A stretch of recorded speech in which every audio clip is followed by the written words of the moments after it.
Bom, a gente começa hoje a falar do Aristóteles, né, para fechar esse grande ciclo, esse grande primeiro ciclo da filosofia da antiguidade, né, esses filósofos chamados de clássicos, né, tão importantes, os pré-socráticos, os sofistas, o Sócrates, o Platão e, finalmente, o Aristóteles. Eu vou apresentar, na verdade, só um pouco a vida dele e tal, mostrar quem é, o que ele fez, para a gente, aos poucos, ir falando, né? São muitos... Ele desenvolveu muito método, muitos sistemas, ele sistematizou muito o pensamento de uma maneira que a gente utiliza até hoje. Então, vou ler um pouquinho da vida dele e tal, até de umas partes mais lendárias, para a gente poder tomar contato, né, com a obra dele, tá? E aí, sem muita pressa, a gente vai falando do Aristóteles pouco a pouco, tá? Diz ele, de cara, foi por conta do espanto e do assombro que os homens começaram a filosofar. E pelo mesmo motivo, filosofam até hoje. Conta o antigo mito que Asclépio, filho de Apolo, tinha um prodigioso talento para curar as enfermidades humanas. Endireitava pernas tortas, fazia desaparecer tumores, desanuviava as respirações mais roucas. Tão milagrosos eram seus poderes que conseguia mesmo trazer de volta quem acabara de expirar. As façanhas do curandeiro heróico acabaram por irritar Hades, o senhor do submundo. Por causa de Asclépio, o reino dos espectros estava sofrendo de crescente desfalque demográfico. Furiosas reclamações foram despachadas ao Olimpo e Zeus, governante do mundo, viu-se obrigado a tomar medidas drásticas.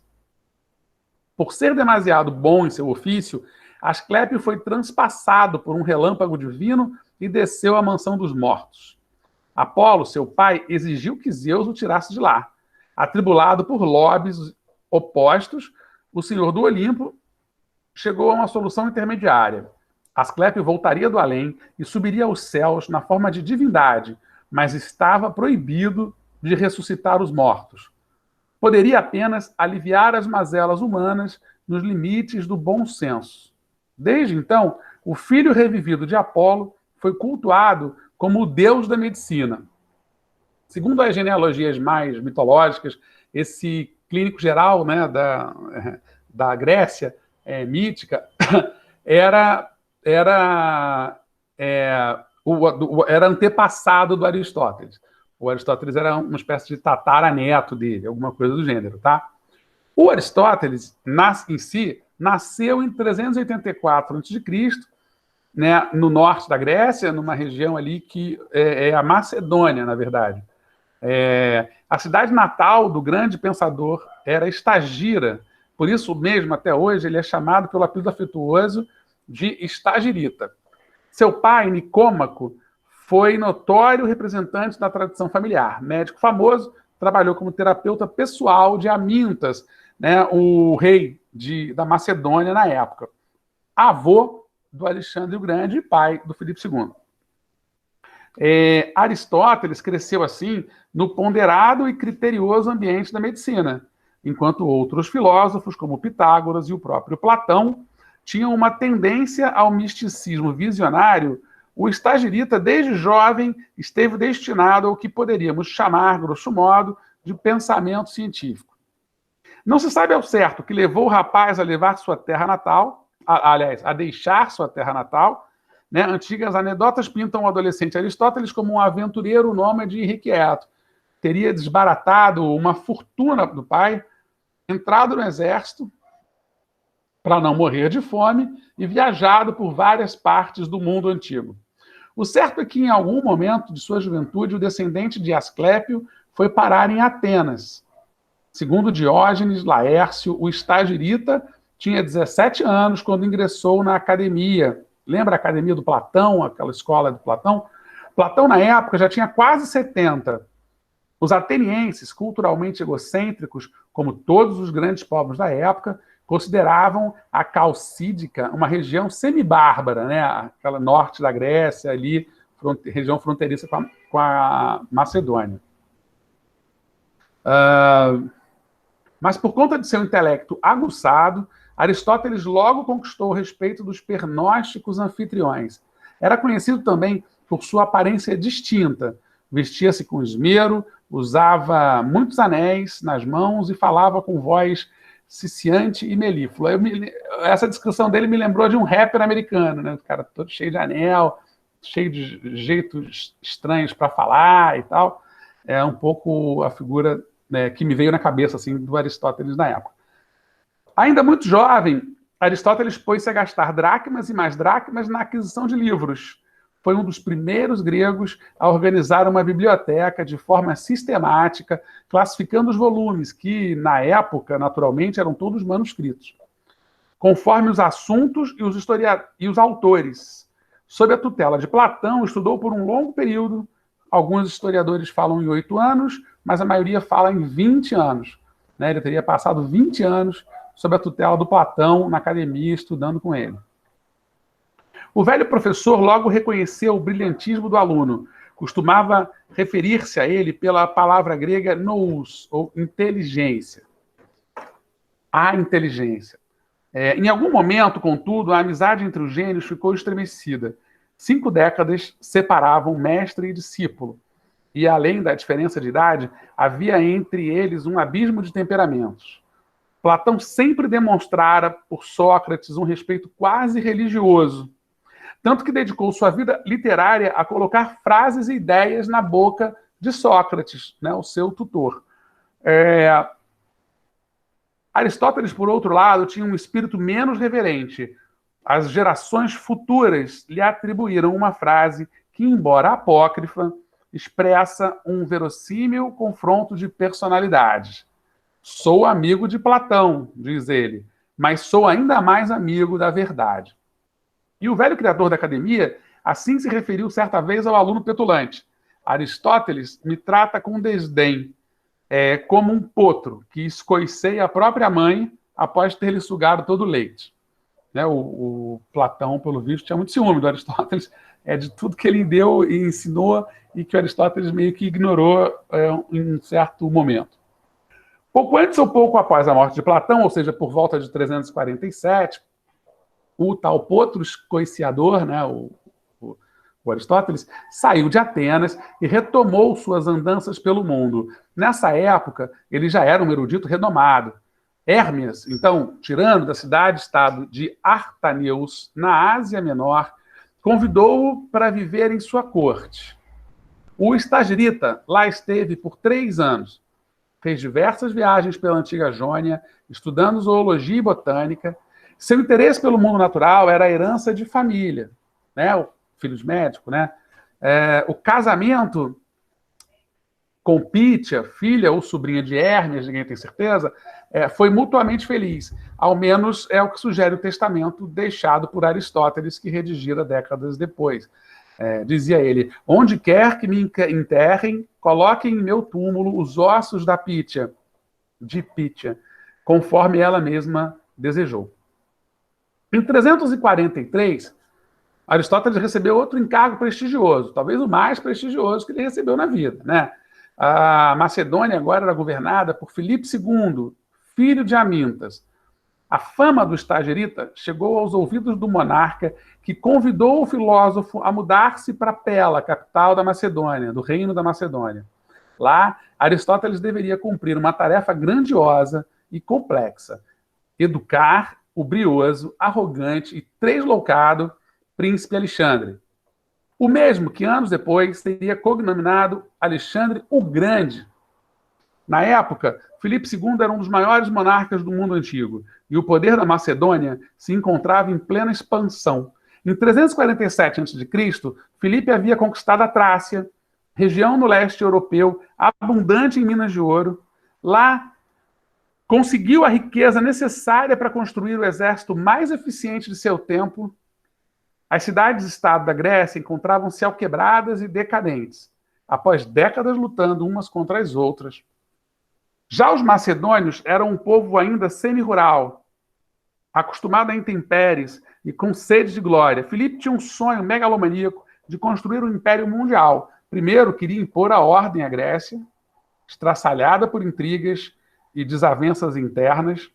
Lembra que desde quando o Sócrates morreu, desde quando a democracia, né, ironicamente, no mesmo ano acabou, que a Grécia começou a se perder ali, a se desmantelar. A Grécia mesmo, como um país, até então nunca tinha existido, né? Eram cidades-estado separadas que falavam uma língua em comum, né, com alguns dialetos diferentes, mas que tinham em comum algumas relações ali de mitologia, tal, mas eles eram cidade-estado, eles tinham independência absoluta umas das outras, né? Corinto, Tebas, Atenas, Esparta, eram cidades completamente independentes umas das outras.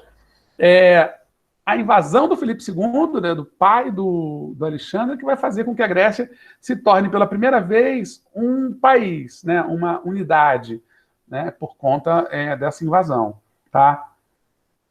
Os macedônios, né, como eu estava dizendo, eram um povo ainda semi-rural, acostumado às intempéries e com a sede de glória.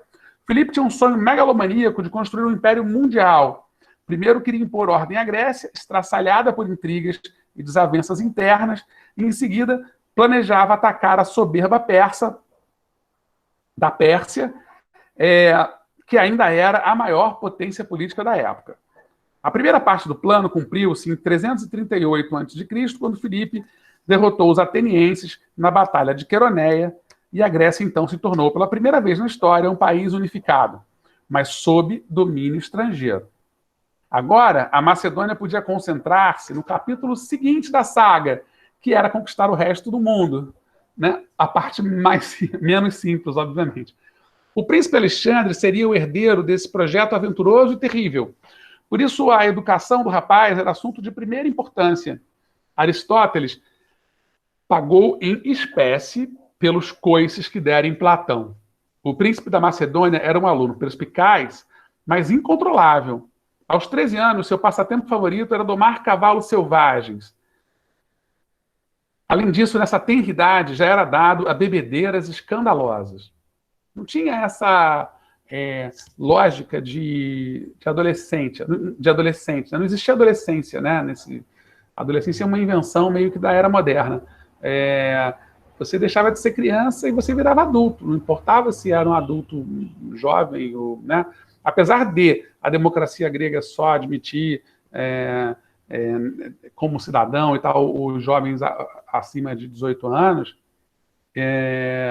nessa fase aí dos 13 aos 18, já se era considerado adulto e tinha que trabalhar, tinha que fazer as coisas todas, né? Não eram mais tratados como os nossos jovens de hoje, de 13 anos, né? Como quase criança, a gente tem um cuidado enorme com vocês, né? Vocês aqui, eu estou com 15, né? Mas a gente na escola e tal, na família, a gente tem um cuidado, né, de tratar quase como criança, né? Isso demorou, na verdade, esse conceito demorou muito a mudar, né? A ideia de adolescência vem muito com a psicologia, no século XIX e tal, como uma etapa do desenvolvimento intelectual que muda, que faz com que se estabeleçam várias fases da vida, né? Ou você era criança ou você era adulto, não tinha muita diferença. Ou você era velho, né, idoso. E nessa época, muito pouca gente chegava a essa fase, né, da velhice e tal. Por isso, tanto respeito pelo idoso, né? Eu saindo um pouquinho dessa questão da Aristóteles, né, se a gente ficar pensando a respeito disso, né, a gente vai percebendo como que o respeito ao idoso tem diminuído ao longo do tempo, né, e como que a gente tem histórias da antiguidade, histórias antigas falando do sábio, do mais velho e tal. Existia uma razão muito clara. Primeiro que pouquíssima gente ficava mais velha, né? Então, assim, quando você tem um padrão de uma expectativa de vida que está batendo ali nos 35 anos, nos 41 anos, nos 50 anos, alguém que passe dessa idade é considerado um sábio, né? E eram muito poucos. Hoje em dia, as pirâmides etárias, e vocês veem isso em geografia o tempo todo, elas estão se invertendo até. Então, você passa a ter uma sociedade não mais com 1% de velhos, passa a ter 5, 10, 20% de velhos, dependendo do país que você está se referindo. E é óbvio que, assim, essas pessoas começam a trabalhar mais tempo, a participar mais do mundo, a aprender coisas novas, né? E aí fica um descompasso, né? Você pensa que, por exemplo, o TikTok é um negócio de adolescente. Tenho certeza que Kailine, Amanda, Milena, Ana Júlia, Alice, Christian, Carolina, entendem tudo do TikTok. Devem fazer as dancinhas, devem ver, assistir coisas e tal, né? Aí, quando a sua bisavó resolve fazer o TikTok também, vai pagar mico, não vai? Vai ser uma sensação meio de, pô, mas aí, né, Misa, com 80 anos, tá, fica esquisito. Vai ter alguma outra que vai viralizar, vai ficar famosa, vai brincar, vai virar uma espécie de celebridade momentânea, mas, de uma maneira geral, a gente reconhece e entende com uma certa moral, assim, e tal, imposta, que são coisas meio nada a ver, né, e tal.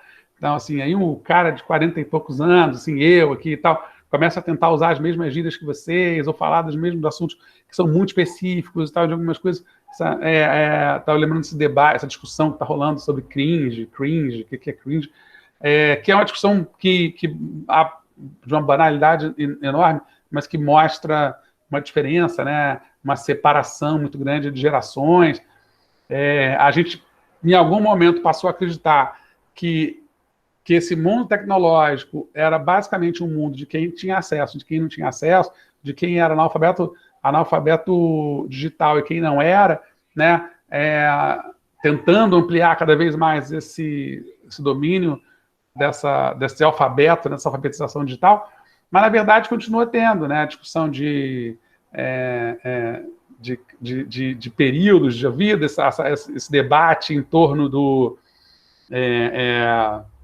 das faixas etárias, do que o velho faz, o que o jovem faz e tal, continua existindo, né, com ou sem internet. Só migrou de fora da internet para dentro da internet. Mas, enfim.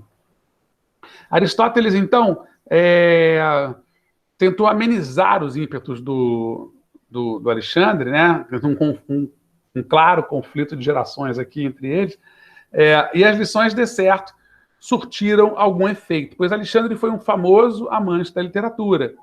Mesmo durante as campanhas militares, dormia com um manuscrito da Ilíada sob o travesseiro. Em várias ocasiões, o discípulo demonstrou grande afeto pelo mestre. Durante certo tempo, Alexandre amou e venerou Aristóteles como se ele fosse seu próprio pai.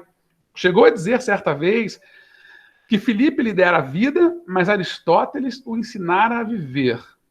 Escreveu Plutarco num livro chamado A Vida de Alexandre. Em 336 a.C., na entrada de um teatro, Filipe II foi esfaqueado por um de seus guarda-costas.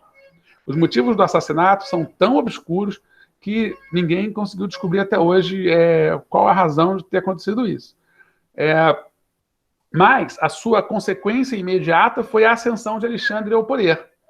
2 anos depois, o rapaz abandonou os estudos, marchou à frente de seus exércitos em direção à Pérsia. Era um foco dele. Só como curiosidade, o Alexandre nunca mais voltou à Macedônia, a capital do seu império.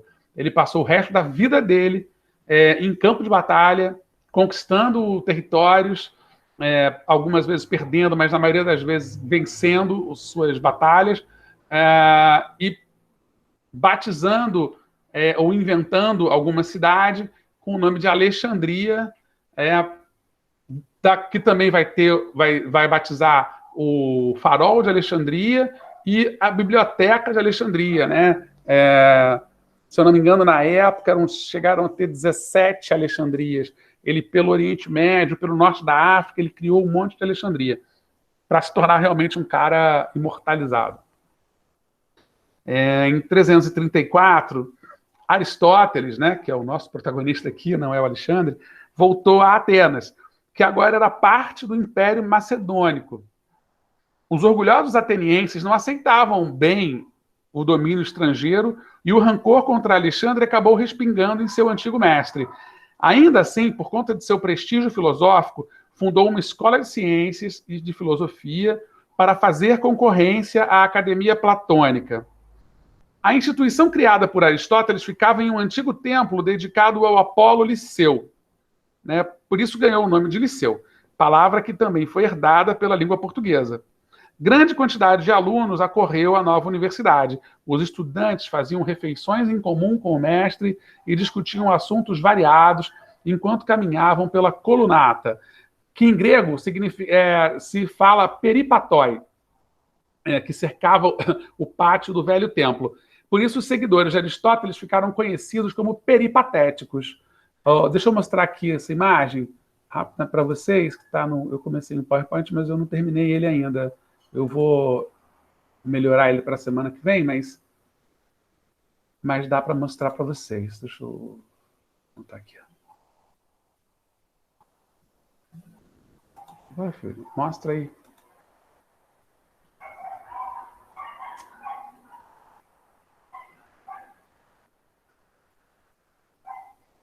Vamos ver se ele mostra aqui.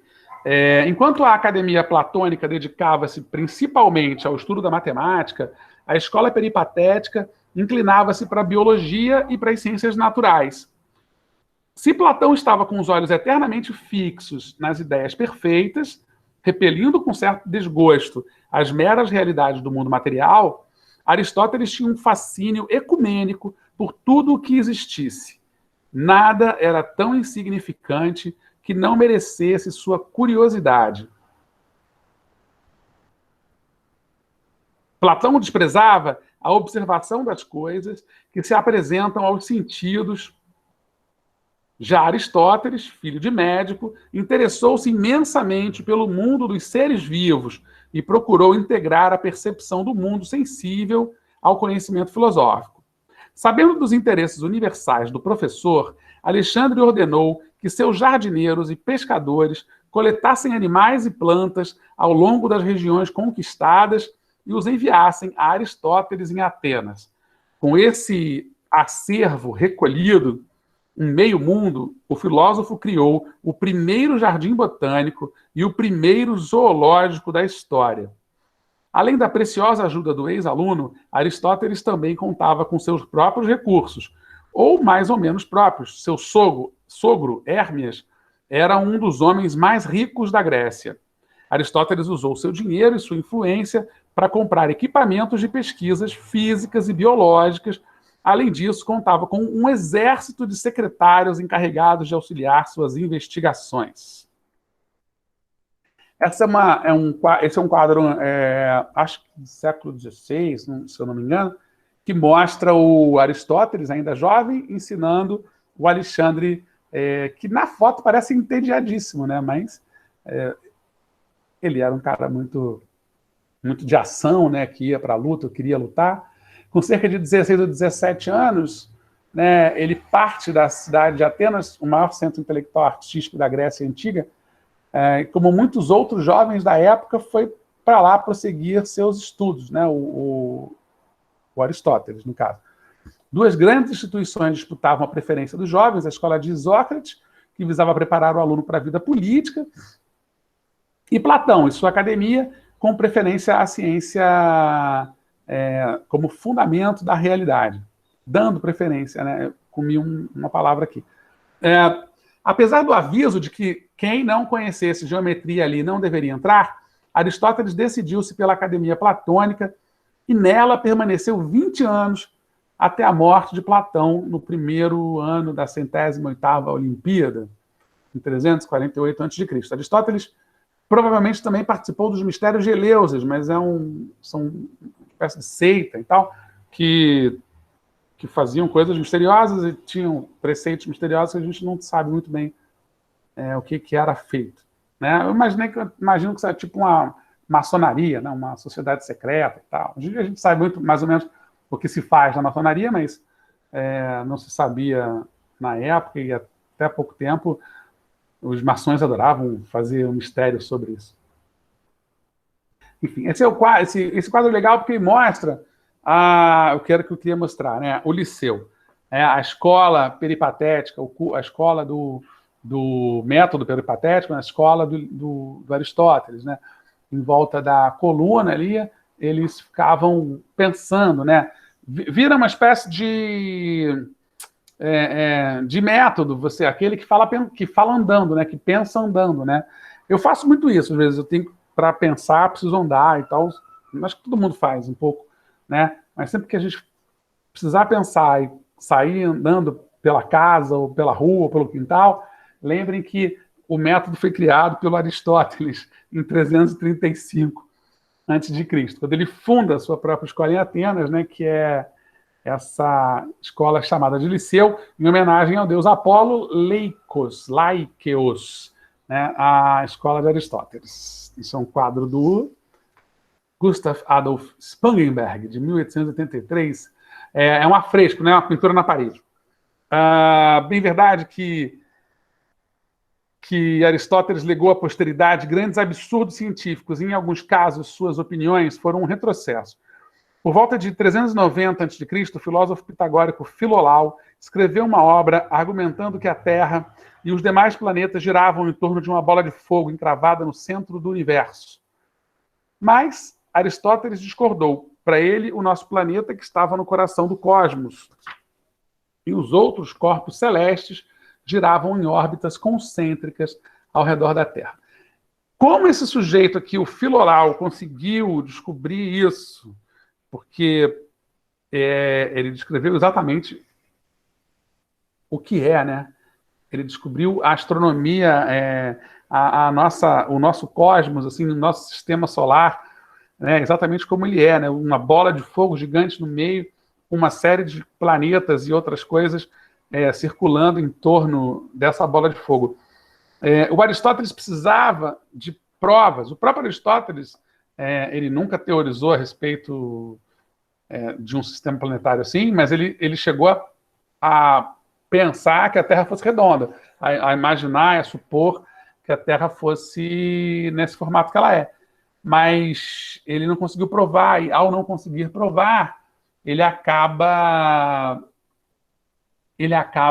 desistindo dessa ideia e falando, né, e confirmando a Terra como um formato meio de pizza, assim, e tal. Tá?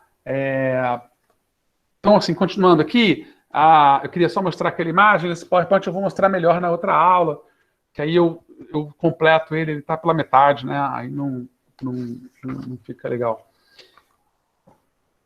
Bom, por isso que a teoria geocêntrica acabou sendo tratada como um dogma na Idade Média, né? A Terra no meio. O Aristóteles era tão importante, a partir do século II, mais ou menos, o Aristóteles vira o filósofo a ser seguido na Europa medieval. Ali. Você tem uma primeira sequência na Idade Média, em que o pensamento platônico se estabelece como pensamento mais importante, né, sobretudo naquele momento ali de formação do pensamento judaico-cristão, né, cristão mais especificamente, né, se libertando ali do judaísmo, mas lá pelo século XI, XII mais especificamente, né, o Santo Agostinho, o São Tomás de Aquino, vai pegar a obra do Aristóteles e vai construir todo uma base do pensamento cristão de forma muito sistemática e muito científica, né, partindo das ideias do Aristóteles. Então, ele vira o maior filósofo de todos, né, porque ele se presta a esse papel. Ele não, né, quem está lendo ele, obviamente. Bom, após a morte de Aristóteles, passaram-se cerca de 2000 anos até que o Ocidente produzisse um filósofo que fosse à sua altura. Durante esse longo período, sua autoridade acabou se tornando quase tão absoluta quanto a da Igreja, tanto na ciência quanto na filosofia. Isso representou um sério empecilho ao progresso. A partir do século XVII, quase todo o avanço intelectual importante teve de começar com um ataque a alguma doutrina aristotélica. Vale lembrar que as investigações de Aristóteles foram feitas sem a maior parte dos instrumentos com que contamos hoje. Em sua época não havia relógios para contar o tempo, não havia termômetros para medir temperatura, não havia telescópios para observar o céu. De todos os instrumentos ópticos e físicos que dispomos, ele conhecia apenas a régua e o compasso. Ainda assim, ele mergulhou em uma empreitada de conhecimento mais abrangente do que qualquer pensador já fizera antes.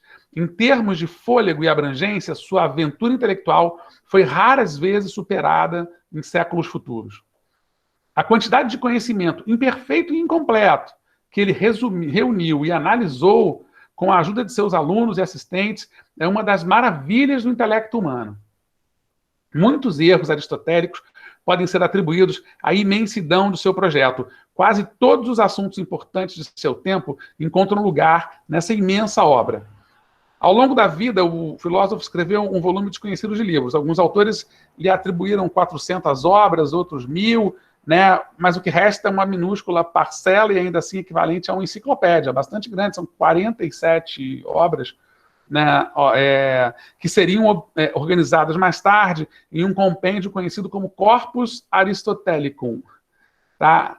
Deixa eu mostrar. Pô, eu fechei o negócio que eu vou mostrar. Também tem aqui uma imagem desse corpus, de uma página, né? Aqui, ó. Aqui.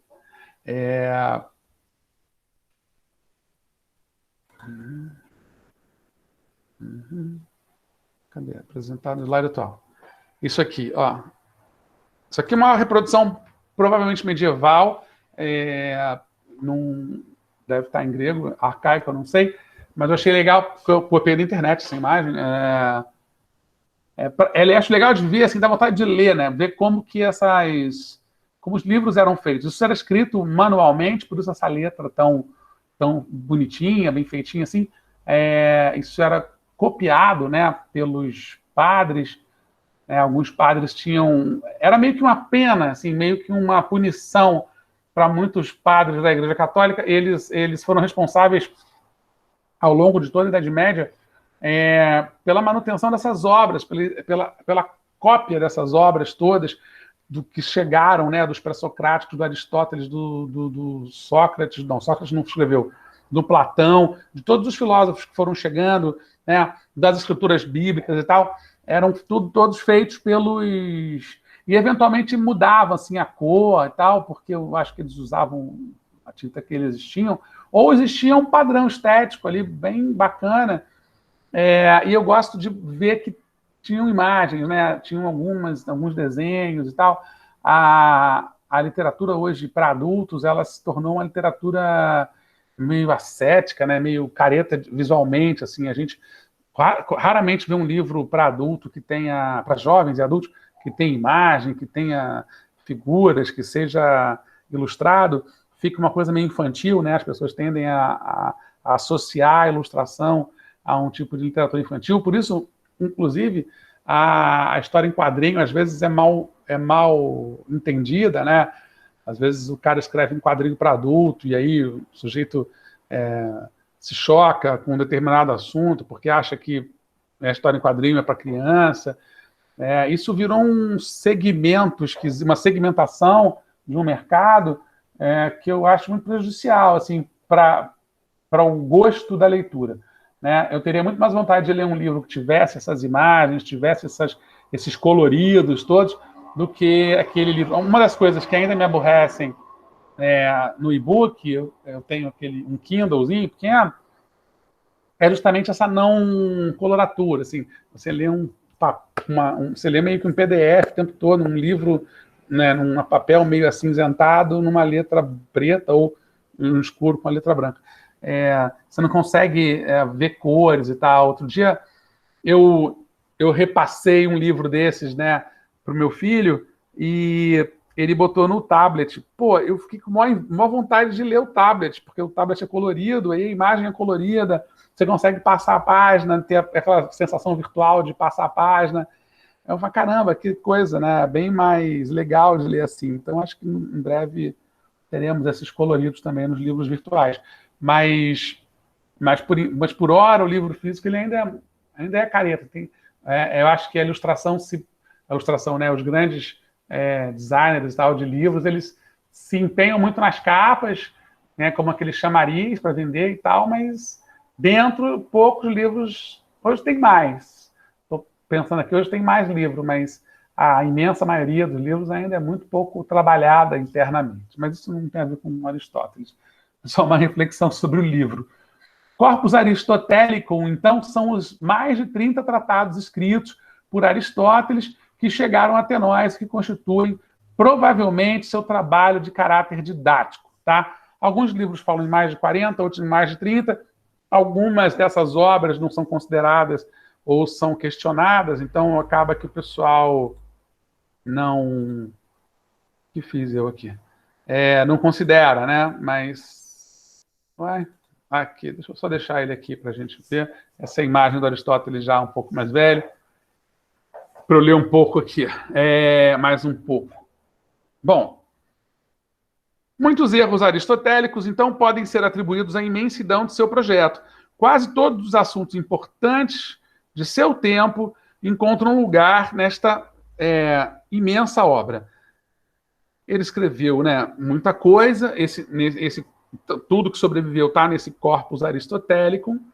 E aí, nomeando aqui, primeiro vem os trabalhos sobre lógica, categorias, tópicos, primeira e segunda analítica, proposições e refutação aos sofistas.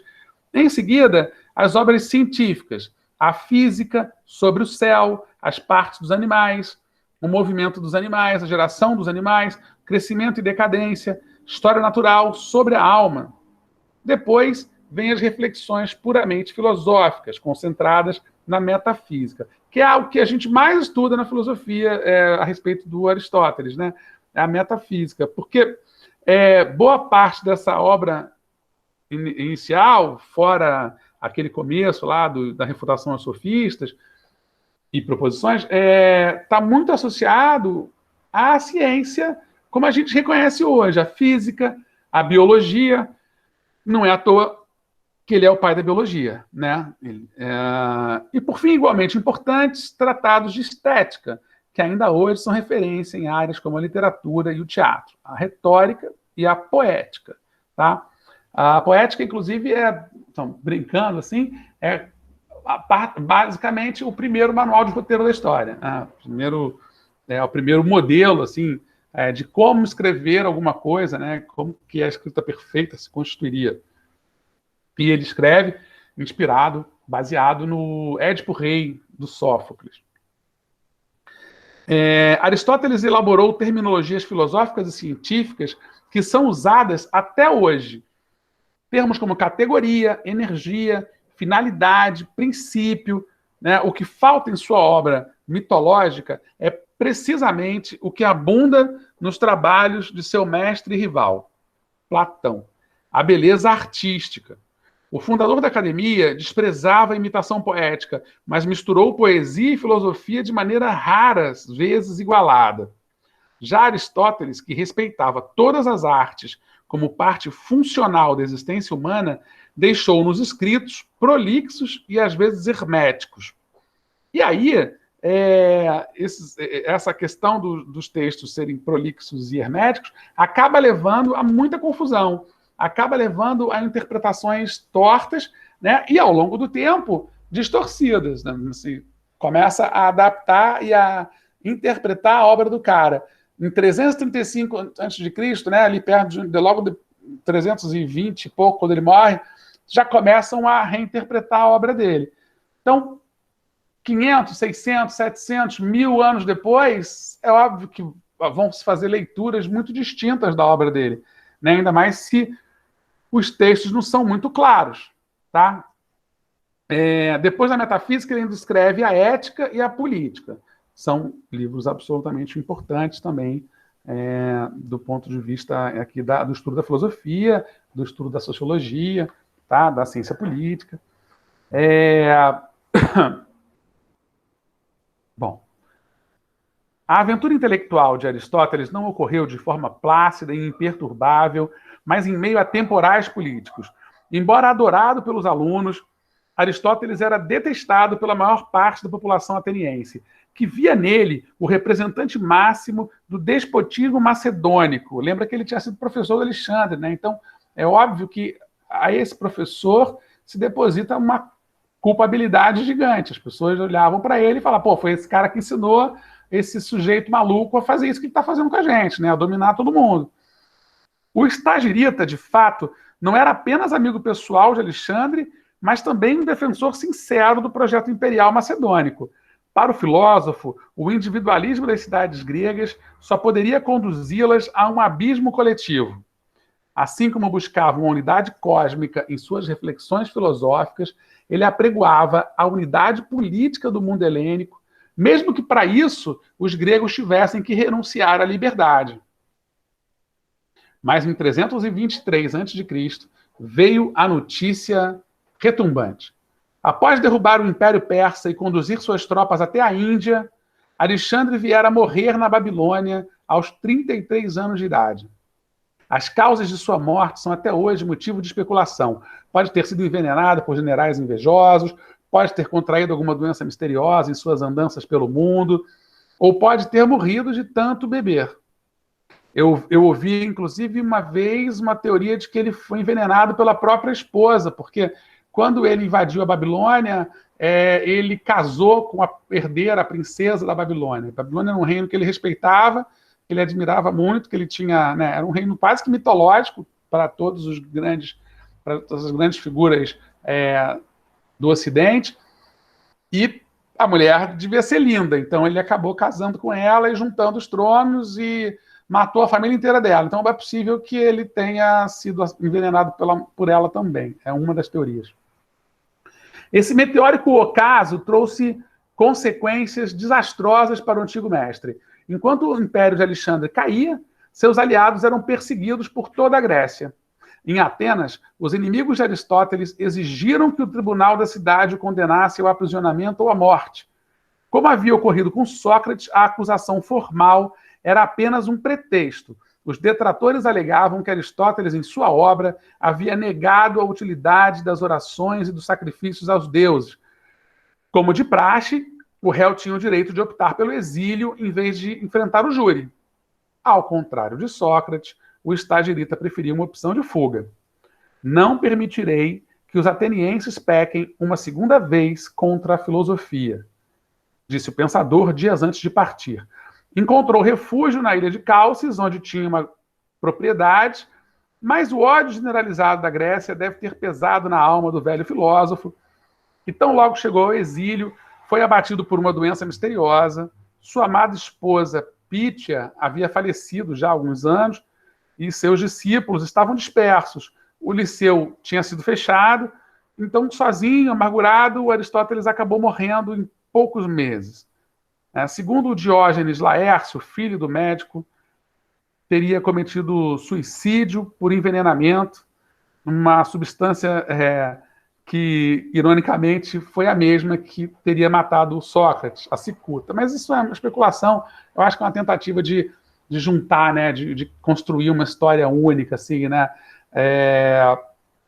De qualquer maneira, o Sócrates acaba sendo o último dos grandes filósofos, acho que um pouco por conta disso, né? Porque esse império também do saber, ele acaba perdendo completamente o sentido, né? Quando você perde esse princípio, né? Você perde a democracia, você perde você se perde dentro de um reino, né? Que manda, que desmanda, que decide. Quando você entrega para o outro o poder de decisão, né? Quando você para de construir raciocínios lógicos, quando você para de pensar, quando você tenta, mas você não vai a lugar nenhum, porque você não consegue construir uma identidade, um pensamento, né? Os gregos eram muito ciosos dessa identidade. Eles eram cidadãos helênicos, né? Eles podiam não se juntar ali nas cidades-estado, cada um tinha a sua, cada um tinha a sua vida, suas mitologias, sua história de origem e tal, mas existia alguma coisa de forte naqueles povos, né? Um brio, como o escritor ali que eu li até chama de pernósticos, de se acharem mais importantes que os outros, mas de uma certa maneira todas as civilizações têm um pouco essa mesma impressão a seu próprio respeito, né? ela acha que se não superior, né, porque aí já é uma questão meio patológica, mas acha que a sua forma de ver o mundo é a forma certa, né? Por isso que se fala em tolerância, em respeito ao outro e tal, e não em absorver, né? E os gregos acabavam absorvendo muito os pensamentos dos outros povos que passavam por ali, né? Ou de invasões que haviam acontecido centenas de anos antes, né? Então você tem ali toda uma construção de mitologia grega que está muito relacionada a 3 grandes invasões daquela região, né? Os micênicos, os aqueus e os dórios, né? Depois, né? Você tem toda uma construção muito da mitologia mesmo, né? Da relação deles com os deuses, que tinha muito a ver com a obra de arte, por exemplo, né? Que eles adoravam deuses que tinham sido praticamente criados, né, entre aspas, cujas histórias tinham sido amarradas e construídas por poetas como Homero, como Hesíodo, né, de histórias que estavam dispersas, que não faziam muito, não davam muita liga, tanto que as histórias são, em muitos casos, muito forçadas. Então, assim, havia uma identidade de povo dentro daquele contexto, né, naquele lugar, naquela península que a gente chama de Grécia. Que eles também chamam de Grécia. Mas quando o Alexandre, né, o pai dele antes, o Filipe II, domina aquela região e o Alexandre expande o poderio do Império Macedônico, atropela completamente a Hélade, né? Faz com que aquele povo todo se torne um país só, uma Grécia só, invade a Creta, invade a Pérsia, invade a Babilônia, invade a Síria, invade o Egito, né? Ele invade a Tunísia, Tunísia não, Cartago, ele invade praticamente todo mundo conhecido, chega ali nas portas, né, da Índia. Tem uma história também clássica, assim, famosa, acho que tem até no filme, que não é muito bom esse filme sobre o Alexandre, mas, enfim, é uma ação, assim, tal. Sempre que eles valorizam demais a ação, o filme fica ruim, porque ainda mais quando se trata de um elemento histórico, né? O mais legal são as decisões, né, as tomadas de decisão, né, por que o cara faz, por que o cara deixa de ir, né, e quando o maior valor que se dá ao filme são as lutas, o filme fica meio, ainda que a garotada goste e tal, que muita gente gosta da pancada, de ver o pau comer, fica um pouco sem graça, assim, né, cansativo. Enfim,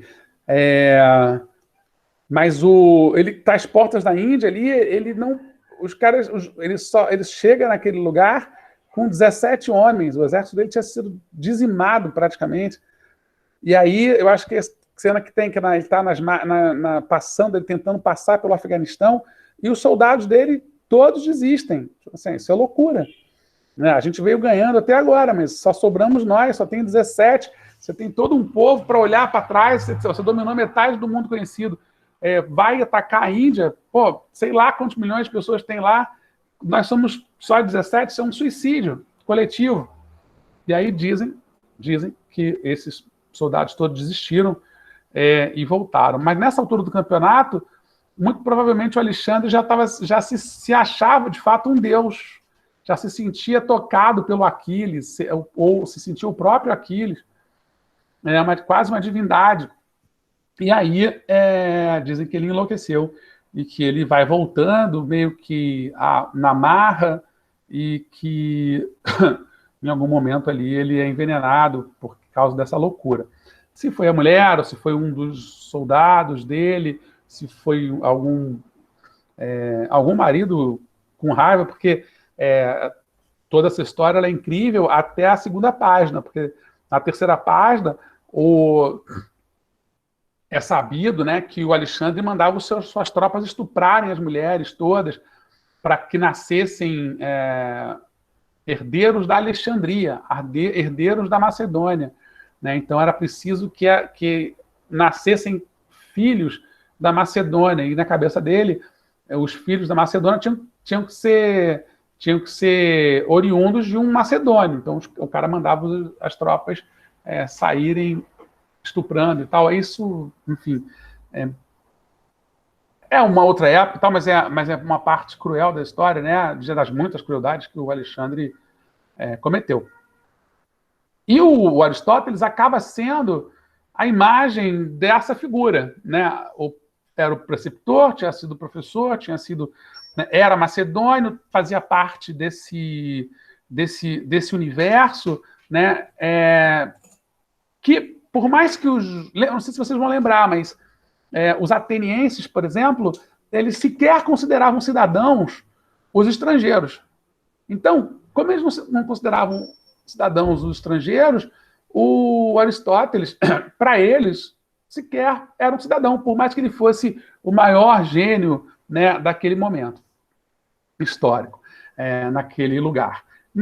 Então, assim, quando o Alexandre morre, o ódio vai chegando, né, vai atropelando todo mundo, e a vida do Aristóteles não se torna fácil. Ele acaba tendo que fugir e tal. E acontece mais ou menos a mesma coisa que aconteceu com o Sócrates, só que ele, em vez de aceitar a morte, ele acaba fugindo. Melancolicamente, né, meio triste, porque ele foge para uma ilha, a mulher dele já tinha morrido, pelo testamento dele, ele gostava muito da mulher, a mulher gostava muito dele, ele acabou tendo esse fim estranho.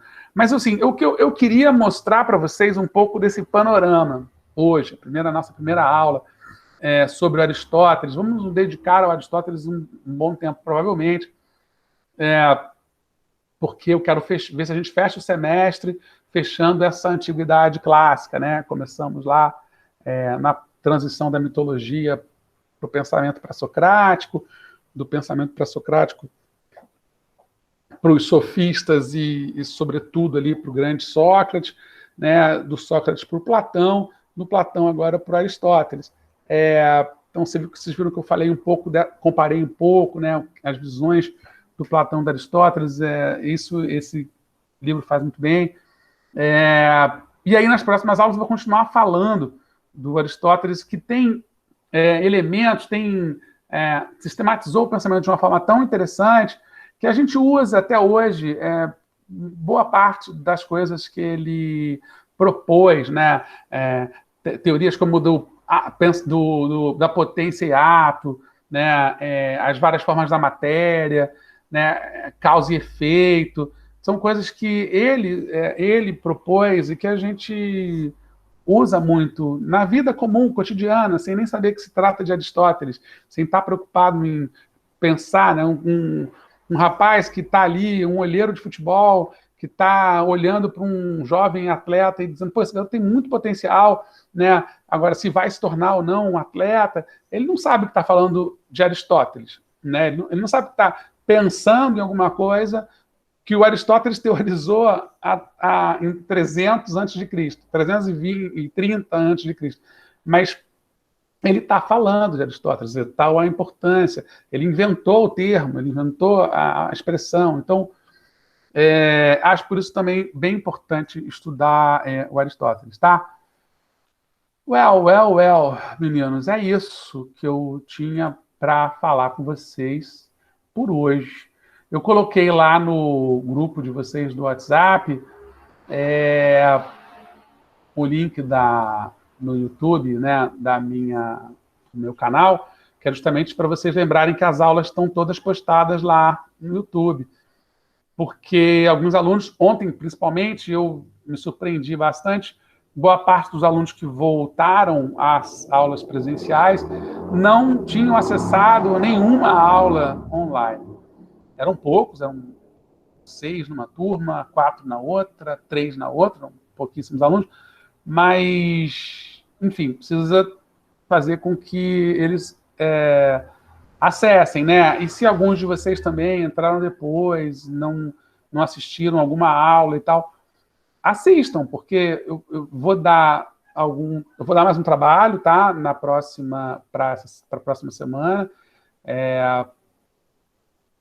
E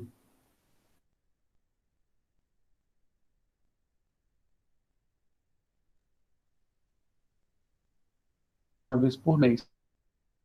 Deixa eu interromper aqui a gravação.